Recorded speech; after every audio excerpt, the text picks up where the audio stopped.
எங்களுடைய வீட்டின் வெளிப்புற சுவரில் உதயசூரியன் சின்னம் பொறிக்கப்பட்டிருக்கும். அந்த படம் இப்பொழுது கூட இருக்கிறது. நான் ஒரு தீவிரமான எம்ஜிஆர் உடைய படங்களால் கவரப்பட்டவன்.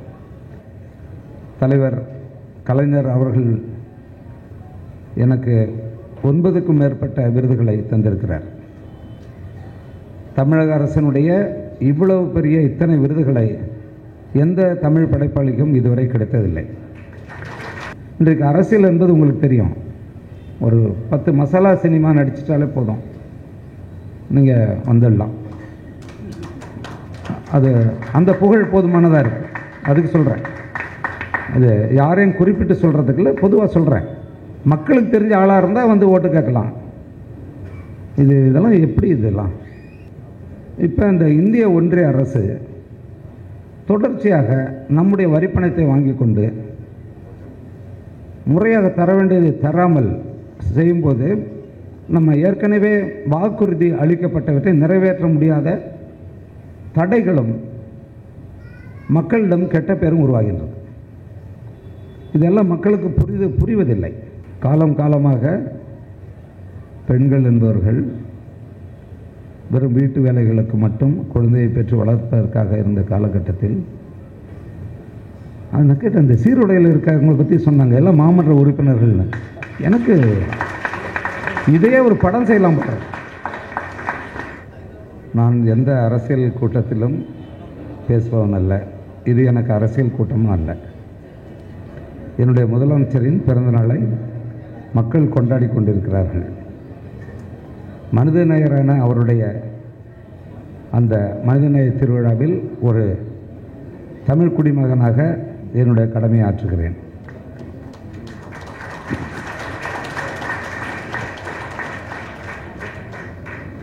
ஒரு சிறு கிராமத்தில் அரசியல் கட்சிகளின் பெயர் கூட தெரியாத வெறும் சின்னங்களை வைத்த கட்சிகளை புரிந்து கொள்கிற அளவிற்கு தான் என்னுடைய இளமை பருவம் இருந்தது.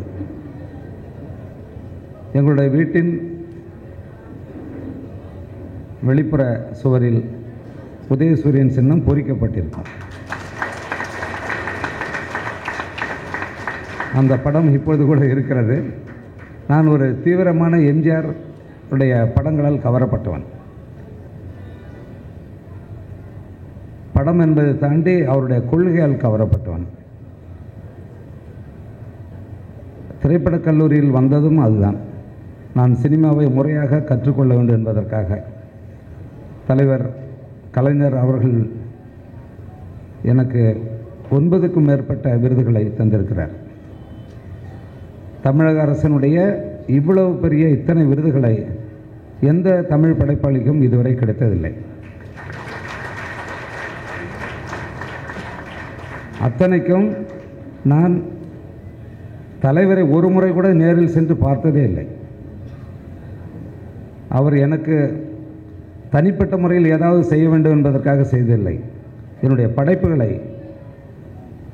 படைப்புகளை உள்ளன்போடு ஏற்றுக்கொண்டு அதை மகிழ்ச்சியோடு செய்தார். அப்படிப்பட்ட ஒரு உயர்ந்த பண்பாளர் கலைஞர்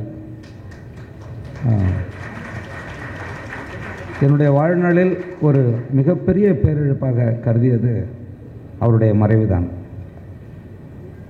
பல முறை நான் அதை கூறியிருக்கிறேன்.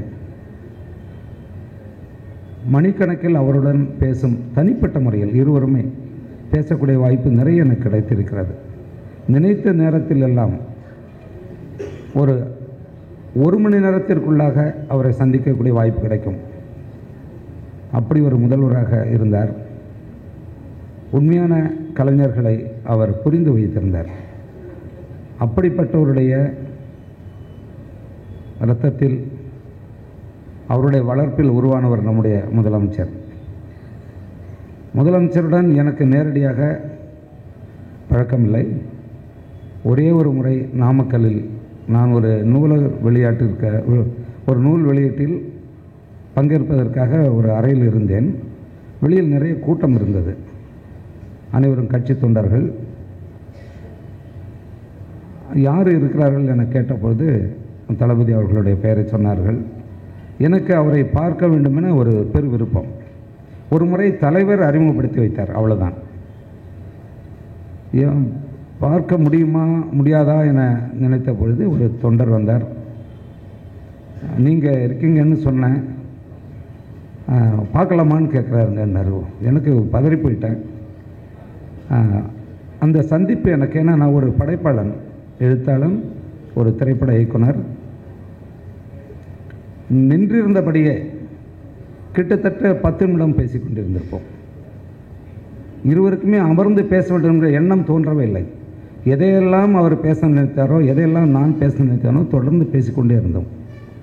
ஒவ்வொரு நாளும் நான் நினைப்பதுண்டு, ஒரு முறை அவரை தலைமைச் செயலகம் சென்றோ இல்லத்திற்கு சென்றோ பார்க்க வேண்டும் என நினைப்பேன். ஏனோ தெரியவில்லை, அதுக்கான தேவையும் இல்லை என நினைக்கிறேன். ஆனால் அண்ணன் சேகர்பாபு அண்ணன் எனக்கு உண்மையான அண்ணன். அவர், நான் எல்லோரையும் அண்ணன் என அழைக்க மாட்டேன். அண்ணன் என்பது ஒரு உயர்ந்த சொல். ஏதோ ஒரு தொடர்பு, ஏதோ ஒரு பற்று, அது என்னன்னு தெரியல. எப்பொழுது ஒரு தொலைபேசியில், அவருடைய கைபேசியில் அழைத்தாலும், ஒரு டெலிஃபோன் ஆப்ரேட்டர்னு சொல்லுவோம்ல, அப்படி உடனே எடுத்து பதிலளிக்கிறார். இந்த வியப்பு தான் எனக்கு புரியவே இல்லை. அதை நான் அவர்களிடமே சொல்லியிருக்கேன். எப்படி எல்லா வேலையும் பார்த்துக்கிட்டு இருக்காரு, எனக்கு பயமாக இருக்கும். இல்லைண்ணா அப்புறம் பேசுகிறேன், இல்லை அதெல்லாம் ஒன்றும் இல்லை, பேசுங்க. எதுக்காக அது சொல்கிறேன்னா, மக்களுடைய தேவை அறிந்து அது இந்த பாரம்பரியமாக வருது. கலைஞர்கிட்ட தொடங்கி, தளபதிகிட்ட தொடங்கி, இவரோட அப்படிப்பட்ட அரசியல்வாதிகள் என்று அருகி போனார்கள். அவர்களுடைய தேவைக்காக மக்களை பயன்படுத்தக்கூடிய ஒரு காலம் இப்போ ஏற்பட்டுவிட்டது. இவருடைய பிறந்தநாளில் என்னை வாழ்த்து சொல்வது எந்தளவு சரியாக இருக்கும் என தெரியவில்லை. இருந்தாலும் நான் ஒரு தமிழ் குடிமகனாக என்னுடைய கருத்துக்களை பகிர்ந்து கொள்ளத்தான் நான் வந்திருக்கேன், அவ்வளோதான். திராவிட முன்னேற்றக் கழகத்தினுடைய தொடக்கம், அதனுடைய செயலாக்கம், அதனுடைய வரலாறு, இவையெல்லாம் என்னுடைய வயதும் அதுவும் ஒன்று. 66 ஆண்டுகளாக ஒரே சின்னத்தில் தேர்தலை சந்திக்கக்கூடிய ஒரு கட்சி திராவிட முன்னேற்றக் கழகம்.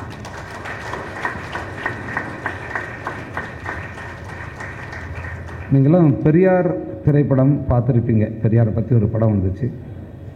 அந்த படத்தினுடைய ஒளிப்பதிவாளர் நான். அந்த படம் செய்யும் பொழுது, அந்த படம் செய்யும் பொழுதுனா ஷூட்டிங் எடுக்கும்போதில் அது கதையாக ஒரு மக்கள் பார்க்கக்கூடிய படமாக 2.5 மணி நேரத்தில் அதை உருவாக்கணும். பெரியாரை நான் திராவிட கழகத்தில் அங்கே திடலில் எனக்கு ஒரு விருது கொடுத்தாங்க. அதை நான் வாங்க போயிருந்தப்போ அதை எனக்கு வேணாங்கன்னு சொன்னேன். எனக்கு வேண்டியது விருது இல்லை, பெரியாரை பற்றி ஒரு படம் செய்யுங்க. சும்மா ஏதோ பக்தி புஸ்தகம் போட்டு விற்கிற மாதிரி புத்தகங்களை போட்டு விற்றுக்கிட்டு இருக்குங்க. இந்த 40 ஆண்டு காலத்தில் பெரியாரை பற்றி யாருக்கும் தெரியவே இல்லை. இது வெறும் சினிமாவை பார்த்து பழகிற ஒரு மக்கள்.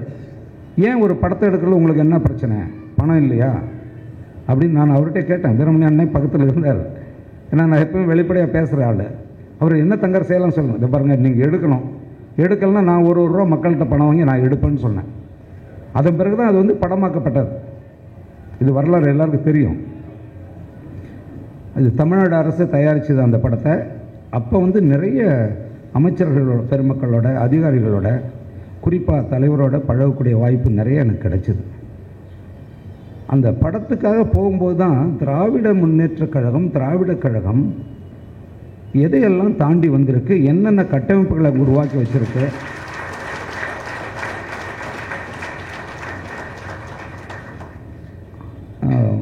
எளிதாக அப்படி கடந்து போயிட முடியாது. எதையும் விமர்சனம் பண்ணிவிட்டு ரொம்ப வியப்பாக இருந்துச்சு. எத்தனை தலைவர்களுடைய இந்த தொடர் போராட்டம், தொடர் அந்த வெறித்தனமான அரசியல் செயல்பாடு, அதன் மூலமாகத்தான் இவ்வளவு பெரிய சாதனைகள் நிகழ்ந்து கொண்டிருக்கின்றன. கடந்த 10 நாட்களுக்கு முன்பு கூட சட்டமன்றத்தில் நமது முதல்வர் உரையின் பொழுது இந்த 33 மாத கால ஆட்சியின் சாதனைகள் குறித்து ஒரு நீண்ட உரை நிகழ்த்தினார். அதை நான் பார்த்தேன். அப்பொழுது அவர் முன்வைத்த முக்கியமான கருத்து, அந்த கருத்தை அனைத்து ஊடகங்களும் அதற்கு முக்கியத்துவம் கொடுத்து வெளியிட்டன. 10 சாதனைகளை அவர் குறிப்பிட்டிருந்த விதம் உண்மையிலே இந்தியாவில் உள்ள அனைத்து அரசியல் கட்சிகளையும் கவனிக்க வைத்தது. குறிப்பாக இந்திய பொருளாதாரத்தில் தமிழ்நாட்டினுடைய பங்களிப்பு 10 விழுக்காடு. 36 மாநிலங்கள், 36 34 தெரியல, ஸ்டேட்ஸ். how many ஸ்டேட்ஸ்னா 29. ஓகே, 29 மாநிலங்கள். அதில் தமிழ்நாட்டிலிருந்து வர்ற பொருளாதார உற்பத்தி மட்டுமே 10 விழுக்காடு. இது எப்படி யோசிச்சு பாருங்க. அதே மாதிரி பொருள் உற்பத்தி 9.5 விழுக்காடு. அப்படின்னா என்னென்னா, தமிழ்நாடு தான் எல்லா பணத்தையும் கொடுக்குது, உற்பத்தி கொடுக்குது, எல்லாத்தையும் கொடுத்துக்கிட்டே இருக்குது. ஆனால் கொடுத்துட்டு கெஞ்சிக்கிட்டே இருக்கு. இது இப்போ அமெரிக்கா இருக்குன்னா 50 மாநிலங்கள் சேர்ந்தது தான் அமெரிக்கா கூட்டமைப்பு. அது இதே மாதிரி இந்தியா போன்றது தான் அதுவும். அங்கே 50 மாநிலங்கள் சேர்ந்தது அமெரிக்கா, இங்கே 29 மாநிலங்களும் யூனியன் பிரதேசம் சேர்ந்தது. இப்போ இந்த இந்திய ஒன்றிய அரசு தொடர்ச்சியாக நம்முடைய வரிப்பணத்தை வாங்கி கொண்டு முறையாக தர வேண்டியதை தராமல் செய்யும்போது நம்ம ஏற்கனவே வாக்குறுதி அளிக்கப்பட்டவற்றை நிறைவேற்ற முடியாத தடைகளும் மக்களிடம் கெட்ட பேரும் உருவாகின்றது. இதெல்லாம் மக்களுக்கு புரிவதில்லை. நாள்தோறும் பத்திரிகைகள் படிக்கக்கூடிய, அரசியல் பற்றி பேசக்கூடியவர்களுக்கு மட்டுமே அது சாத்தியம் நினைக்கிறேன். நிறைய நான் இந்த இப்போ திராவிட முன்னேற்றக் கழகம் இந்த 33 ஆண்டு கால என்னென்ன சாதனைகள் செய்திருக்கோன்னு ஒரு பட்டியலை வெளியிட்டிருக்காங்க. அது நான் எல்லாத்தையும் இந்த இடத்துல சொல்கிறதுங்கிறது எனக்கு தெரியல. அது ஆனாலும் என் அளவில் சேர்ந்தது அதை நான் பார்க்குறேன். என்னுடைய குடும்பத்தில் பார்க்குறேன், என்னுடைய கிராமத்தில் பார்க்குறேன், பக்கத்து மனிதர்கள், என்னுடைய உதவியாளர்கள் யாரெல்லாம் பலன் பெற்றிருக்காங்கங்கிறத நான் கண்கூட கவனிக்கிறேன். அதில் எனக்கு தெரிஞ்சது மிக முக்கியமானது, என்னுடைய வீட்டு பக்கத்தில் ஒரு 2 பிள்ளைகள் 3 பேர் பெண் பிள்ளைகள் கல்லூரியில் படிக்கிறாங்க. அவங்கெல்லாம் அரசு பள்ளியில் படிச்சுட்டு அரசு உதவி பெறும் பள்ளியில் ஒரு பொண்ணு படிக்கிறவங்க. அவங்க இப்போ மேல் படிப்புக்கு போகும்போது மாதந்தோறும் அந்த தரக்கூடிய அந்த 1000 ரூபாய் என்பது அந்த குடும்பத்துக்கு அது எவ்வளோ பெரிய உதவியாக இருக்குங்கிறத நான் பார்க்குறேன் அதை. ஏன்னா அந்த பெண் குழந்தைகளுக்கு அந்த 1000 ரூபாங்கிறது பெரிய காசு. அது மாதந்தோறும் கொடுத்துக்கிட்டே திடீர்னு நிறுத்திட்டா அது என்ன பண்ணுவாங்க அவங்க? அது ஒரு பெரிய காரியமாக நான் பார்க்குறேன். பேருந்துகளில் இந்த மகளிருக்கு அந்த இலவச பேருந்து பயணம் அது எப்படின்னு தெரியல. இந்த திட்டங்களெல்லாம் செயலாற்றுறது சொல்லலாம் எல்லாரும். அதை நாள்தோறும் இப்போ நம்ம பேசிட்டு போயிடுவோம். அந்த பேருந்துன்னா காலையில் 4:30 மணிக்கு அங்கே பணிக்கு வரணும். அரசு பணத்தில் அவங்க டீசல் போடுவாங்க. அது அரசு தான் சம்பளம் கொடுக்குது. 1 பைசா வருமானம் இருக்காது. மறுபடியும் அந்த பழுது பணியை சரி பண்ணணும். மக்கள் காத்திருக்கக்கூடாது. இதெல்லாம் சும்மா சொல்லிட்டு கடந்து போயிடலாம். அதெல்லாம் பெரிய பெரிய காரியம். இன்னொன்று, எனக்கு இந்த மகளிர் சுய உதவிக்குழுவில் இருக்கிற நிறைய பேர் எனக்கு தெரியும். அவங்களுடைய கடன்கள் எல்லாம் கிட்டத்தட்ட அது எத்தனை கோடின்னு எனக்கு தெரியல. அந்த கடன்களே வேணான்னு சொல்லிட்டாங்க. இதெல்லாம் உண்மையிலே ஒரு பெரியது.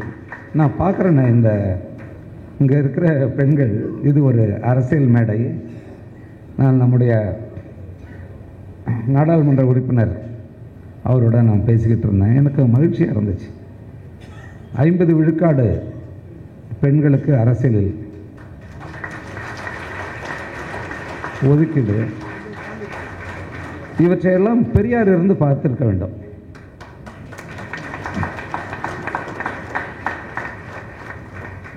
காலம் காலமாக பெண்கள் என்பவர்கள் வெறும் வீட்டு வேலைகளுக்கு மட்டும் குழந்தையை பெற்று வளர்ப்பதற்காக இருந்த காலகட்டத்தில் நான் கேட்ட இந்த சீருடையில் இருக்கிறவங்களை பற்றி சொன்னாங்க, எல்லாம் மாமன்ற உறுப்பினர்கள்னு. எனக்கு இதையே ஒரு படம் செய்யலாம் போல. உண்மையில் எனக்கு மகிழ்ச்சிங்க, என்ன மகிழ்ச்சி. இதெல்லாம் எப்படி சாத்தியப்படுதுன்னாங்க, நான் அதிக நேரம் பேச முடியாது, ராமண்ணெல்லாம் இருக்காங்க. மிக முக்கியமான மேடை இது, மிக மிக முக்கியமான மேடை இது. ஒரு நம்ம முதல்வரை பற்றி நான் சொல்லணும்னா, இன்றைக்கு அரசியல் என்பது உங்களுக்கு தெரியும். ஒரு 10 மசாலா சினிமா நடிச்சிட்டாலே போதும், நீங்கள் வந்துடலாம். அது அந்த புகழ் போதுமானதாக இருக்குது. அதுக்கு சொல்கிறேன். அது யாரையும் குறிப்பிட்டு சொல்கிறதுக்குள்ள பொதுவாக சொல்கிறேன். மக்களுக்கு தெரிஞ்ச ஆளாக இருந்தால் ஓட்டு கேட்கலாம். இதெல்லாம் எப்படி இதெல்லாம் அவர் பார்க்காத தலைவர்களே இருந்திருக்க முடியாது. அவ்வளவு தலைவர்களை இளம் பருவத்திலிருந்து பார்த்துருப்பார். நான் படித்த ஒரு குறிப்பு, 14 வயசில் தன்னுடைய நண்பர்களோட சேர்ந்து கோபாலபுரம் திராவிட முன்னேற்ற கழகம்னு ஒன்று உருவாக்கி செயல்பட்டிருக்கார். பிறகு 15 வயசில் அரசியல் மேடையில் ஏறுறார். அரசியல் மேடை ஏறார். 75வது வட்ட பொறுப்பாளராக இருக்கார். முதல் இருக்கார். பிறகு பொதுக்குழு உறுப்பினராக வர்றார். பிறகு இளைஞரணியினுடைய செயலாளராக வர்றார். பிறகு கட்சியினுடைய பொருளாளராக வர்றார். பாருங்க, ஒவ்வொரு காலகட்டமாக எவ்வளவு போராட்டங்கள், தடைகள், எவ்வளவு பெரிய அரசியல் படிப்பினை. இதுதான் எனக்கு அவர்கிட்ட நான் கவனித்தது. அதன் பிறகு சட்டமன்ற உறுப்பினர், பிறகு மக்களால் தேர்ந்தெடுக்கப்பட்ட ஒரு எப்படி பாருங்க, அது மேயராக வர்றார். அதன் பிறகு துணை முதல்வராக வர்றார். இப்போ முதலமைச்சராக இருக்கார். இவ்வளவு பெரிய ஒரு அரசியல் பாதைகளை கடந்து வந்திருக்கிற இந்த முதல்வர் நீடூழி வாழ வேண்டும், மகிழ்ச்சியுடன் வாழ வேண்டும். என்னோட இது என்னன்னா, கலைஞர் ஐயா 96 வயசு வரைக்கும் வாழ்ந்தார். அது இன்னும் வாழ்ந்துகிட்டு இருக்கார், அது வேற. அதுபோல் அண்ணன் அவர்கள், நான் அண்ணன் இப்போ தான் சொல்கிறேன் பாருங்க, அண்ணன் அவர்கள் நீடூழி வாழணும், நோய் நொடி இல்லாமல் வாழணும், மகிழ்ச்சியுடன் வாழணும், நிம்மதியுடன் வாழணும். அவருக்கு இல்லாத பேர் இல்லை, செல்வம் கிடையாது, எல்லாம் இல்லை. ஆனால் மன நிம்மதியுடன் மகிழ்ச்சியுடன் வாழணும். இதுதான் என்னுடைய ஒரு வாக்காளனாக என்னுடைய வாழ்த்துக்கள். உங்களை சந்தித்ததில் எனக்கு மிகவும் மகிழ்ச்சி. விடைபெறுகிறேன். நன்றி, வணக்கம்.